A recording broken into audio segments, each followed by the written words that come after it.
Hi, for today's video, ayan, ito po yung isang araw pa. Abay, ngayon lang napasipag voice over. Tingnan ba't hindi pa kami nakakalayo yung mag-ami naghihilik na ampulit. Naku po naman. Tagaytay po kami at birthday nung hipag ko. Naimbitahan na naman kami at birthday. Alam nyo naman basta sa mga amo yan. Palagi kami present at talagang may hilig sa kain. Ang aming pong check-in ay alas 3 ng hapon. Kaya dito naghanap muna kami ng kakainan namin ng tanghalian. So kumain muna kami bago kami mag-check-in. And then talaga namang hindi pwedeng hindi kakain. At ang mga kasama ko nga sinasabi ko sa inyo ay talaga napakahilig sa makain.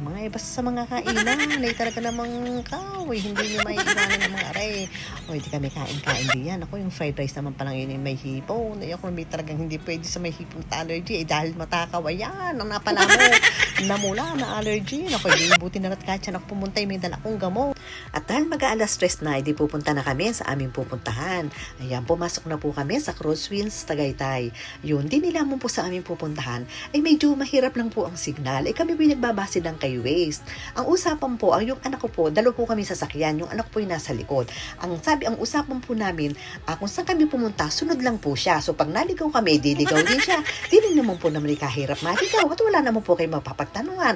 At wala naman kayo makikitang tao din at ang dalayo ng agwat ng bahay. O ayan, kami naligaw na. Abay di nagtataka yung anak kong bunso kung saan kami pupunta. Abay di syempre kami naligaw. Natural, naligaw din kayo. Alam nga naman kami lamang ang naligaw. Syempre dami-dami na yan. Masaya pag pare-parehong naliligaw. Ganun. At mabuti naman talaga at kami nakasagap din ng signal. Kaya natukoy din namin ang aming pupuntahan. Ayun, din po sa aming pupuntahan ay malakas naman po ang signal at meron po silang wifi. O alam nyo po ang wifi, wifi, gano'n. Kami po ang huling dumating din medyo malaki pong bahay ang pupuntahan namin. At yun nga, dahil pamilya rin ng asawa ko, pag meron pong may okasyon sa kanila, kadalasan po talaga namang sa lalabas lang nila ginagawa. Ayan, tingnan nyo naman, ang mag-ama yung anak ko at saka yung apo ko, ay terno-terno, ay talaga namang malayo pa kita na. Tingnan nyo naman sa tingkad naman ng kulay, ay pag hindi nyo naman nakita, ayan ang kanyang lolo body. Yan po ang asawa ng aking hipag. Ang bata naman pong pag bihira niyang makita, yan po hindi nagsasasama. Pero yan po yung magbibless, hindi pwedeng hindi magbibless. Ayan po ang aming tutuluyan. Yan po yung may 5 kwarto. At dahil nga medyo marami kami din So ayan, ito po ang may birthday. Ayan ang aking hipag. Ayan ang magbe-birthday po. Ayan, tingnan nyo naman ang aking apot nag-iiyak na naman. Paano nakita ang mga panibagong mukha? Ay di atungal na naman.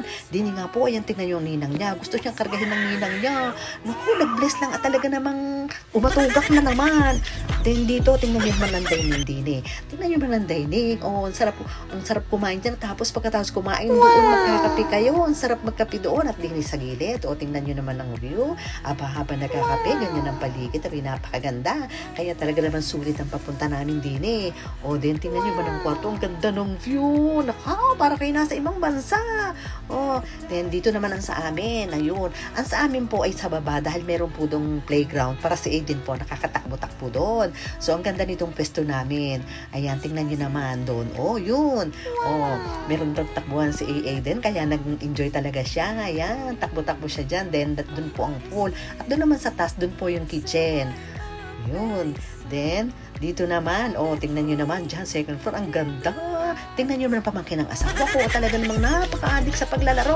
Habang nag-charge, naglalaro. Then dito, tingnan nyo naman ang kwarto ng mag-birthday. Anak pa, tingnan nyo naman pagkakaganda. Ay, para naman celebrity. Tingnan nyo naman. Ay, pagkakaganda. Hindi, pang artista. Nung gabi natin naman dinner namin ng kare-kare. Tapos kalderetang napakadambot. Alam mo yung lansag-lansag na sa lambot. Tingnan nyo naman. Dini po, pagsama-sama naman talaga sila. Napakilig nila sa pagkain na yan, ang kare-kare. Tapos meron dining, bagoong na mas marami pa ang baboy. Pwede nang ulamin yun. Then meron pusit na pagkalalaki. Meron din pong bangus, hindi ko lang na-videoan yung bangus. Tapos ayan, merong manggang may kamatis at may sibuyas. Nako, ang sarap. Tapos sama-samang kumakain. Ang saya naman talaga pag nagkakabanding at sama-samang kumakain, kwentuhan. Then pagkakain, ayan, meron po dining bilyaran. Meron din pong video okay. Kompleto po din Then ang mga yung kahit na ang lamig, abay swimming. Nakaw, talagang sinulit nila. Swimming habang nagbabarbecue. Then ayun. O maritisan dito, maritisan dyan. O partner din yan, hindi mo wala yan. Then, hinintay po namin din yung ang hating gabi, yung 12. Parang bagong taon lang. Hinintay namin siyempre para bati-bati sa may birthday. Ayan, happy birthday kay ate. Then, ayan, blow ng kandila. At nung umaga na, ay di, maritisan na naman habang naghahanda ng almusal. Maritisan naman habang naghahanda. Iba na naman ang kapartner sa maritisan. Naku, partner talaga din eh. Sinasabi ko sa inyo, ayam ka, maritisan na naman.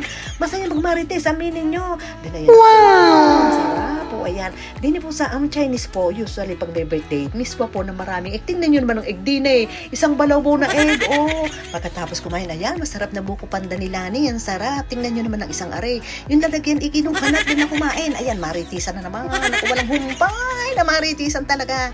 Ayan na, yung araw pa pauwi na kami. At dahil na may padating ang malakas na bagyo, kailangan ipagbagyo, nasa sarili kong pamamahay. Kaya kami umuwi na. Kaya sagsak kami. Ayun, ang lakas ng ulan. Siya na, bye na.